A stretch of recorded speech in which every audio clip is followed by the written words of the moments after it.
নমস্কার, নিশ্চয়ই আপনারা সবাই ভালো আছেন আর আমরাও সবাই ভালো আছি। সকালবেলা গেটটা খুলে একটু জল দিয়ে দিলাম এখানে। আর বিড়ালটা এখানে ছিল, একটু ভাঙা মতো পোটের কাছে আছে, তো ওখানে জল জমেছিল, এই জলটা খাচ্ছি। বেচারা এই গরমে হাঁপিয়ে গেছে। সত্যি আমরা তো জল তেষ্টা পেলে আমরা জল নিয়ে খেতে পারি, কিন্তু বলুন তো জীবজন্তুদের কত কষ্ট হয়। আর এই সদর গেটটা খুললে না, এখান থেকে খুব সুন্দর দৃশ্যটা দেখা যায়। বুনো ফুল ফুটেছে। দিয়ে যা, আগে দিয়ে যা, বলে না সব সময়। তাহলে নে ওর মুখ ধুয়ে নাও। আর নয় চা করছো, চাটা দাও তো।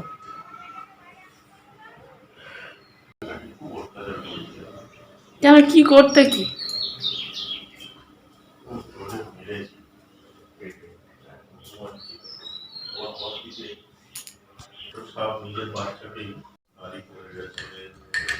কি? হ্যাঁ, চারটে বাচ্চা ছিল, দেখলেই বোঝা যেত।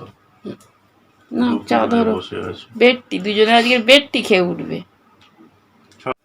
সেলফি মোডে করো বলে তোমার রে মাঝে মাঝে লাইটে গন্ডগোল হয়। আরে বাবা, এলি বাবা, এলি বাবা, এটা কে রে? আজকে পাপার সাথে চা খেয়ে উঠবে দুজনে। বিছানা থেকে দুজনে ওঠেই নি। পাঁচ বালিশটা সরিয়ে দাও বাবা। আবার কোনোদিন ভাবিনি যে আমাদের এসি আসবে আর গরমকালে, এই প্রচন্ড গরমে আমাদের বিছানায় কম্বল থাকবে। আবার তোমার সর্দি হয়ে গেছে ঠান্ডায়। বাবা সত্যি সত্যি। ঠিক আছে বাবা, তুমি চা খাও, আমি যাই এবার তুলসী গাছে জল টল দিয়ে আসি। তোর যেখানে পড়লে কাজ হয়ে গেল, ঠিক আছে। সায়েন্সে মাথা চুল খারাপ হয়ে যাবে।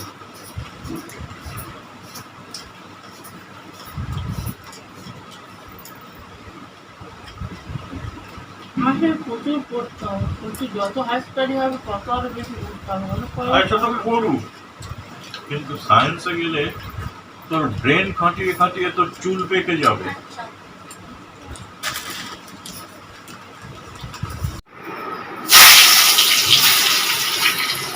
মা মা পাখার নিচে কোনো আওয়াজ হবে? দাওয়া দিতে হবে।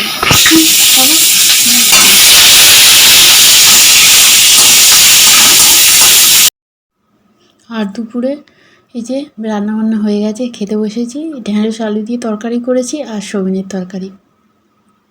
তরকারিগুলো আজকে খেতে বেশ ভালো লেগেছিল। জানেন, ভাবলাম আজকে তাড়াতাড়ি খাওয়া গেছে, একটু বাদাম চাপা করি। ও মা, দেখি না বাদাম নেই ভাজা, তো একটু কাঁচা বাদাম ছিল, ভেজে নিলাম। আর বাদাম ভাজতে গেলে কিন্তু খুব তাড়াতাড়ি হয়ে যায়, একটু সব শুধু নাড়তে হয় যতক্ষণ না হচ্ছে। আর তাড়াতাড়ি হয়ে গেলে খোসাগুলো একটু চিড়চিড় হয়ে যায়, তো তখন ভাবতে হবে বাদামটা হয়ে গেছে।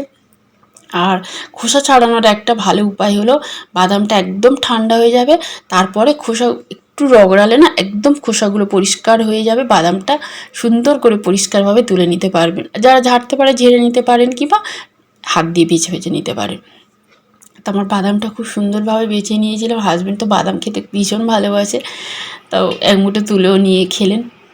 আর আমার বাদাম চপটা ভীষণ ভালো হয়েছিল, কিন্তু কি বলুন তো, প্রথমে চিনি দিয়েছিলাম, একটু বেশি নেড়ে ফেলেছিলাম, আর গ্যাসটা অন করা ছিল। ব্যাস দেখছি তিতকুড়ি একটা স্মেল আসছে, আমি বুঝতে পারলাম। সঙ্গে সঙ্গে আমি নামিয়ে নিলাম, নিয়ে জল ঢেলে দিলাম, দিয়ে বাদামগুলো তুলে নিলাম। ভাবলাম যে না, আমার বাদাম চাপাটা তিতো হয়ে যাবে মনে হয়, চিনিটা তো নষ্ট হয়ে গেল। তারপরে দেখলাম না, বাদাম চাপাটা এত সুন্দর তিতকুড়ি ভাব নেই। সঙ্গে সঙ্গে যে বাদামটা ধুয়ে নিলাম, আর খুব মুচমুচে হয়েছিল, পুরো দোকানের মতো। আমার হাজব্যান্ড আর মেয়ে বললো, বাবা তুমি কী সুন্দর বাদাম চাপা বানাও। সত্যি বাড়িতে তৈরি করে খেলে কিন্তু খুবই ভালো, আর শরীরের পক্ষে উপকার। বাইরে থেকে খেলে যত কেমিক্যাল মেশানো, শরীরের পক্ষে অপকার। তাই যা কিছু খাবেন, কিন্তু এখন তো সবই বাড়িতে সবাই তৈরি করতে পারে, তাই না? একটু ঘি দিলে ভালো হয়, ওই লিকুইডটাতে টেস্ট হয়।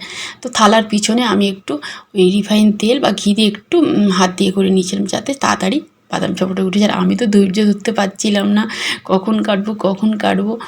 তো টুকরো টুকরো মতন দোকানের মতো কেটে নিয়েছি। আর দেখুন না, হাতটা না ওই প্রথমবারে করছিলাম না, আর ওই লিকুইডে না হাতটা ডুবিয়ে দিয়েছিলাম।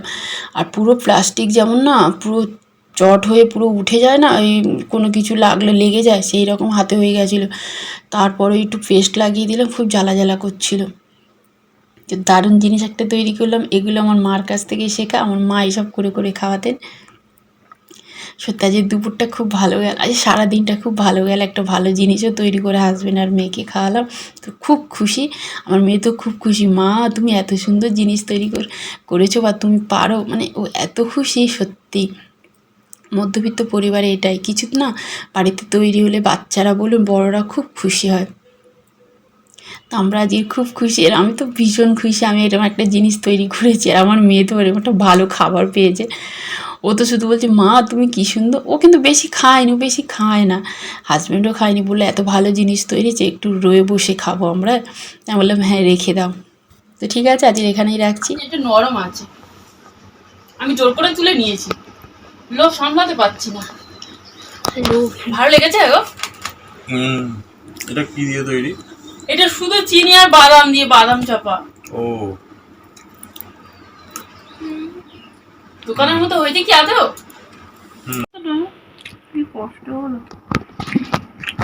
বাই বাই হাত হাত মামা।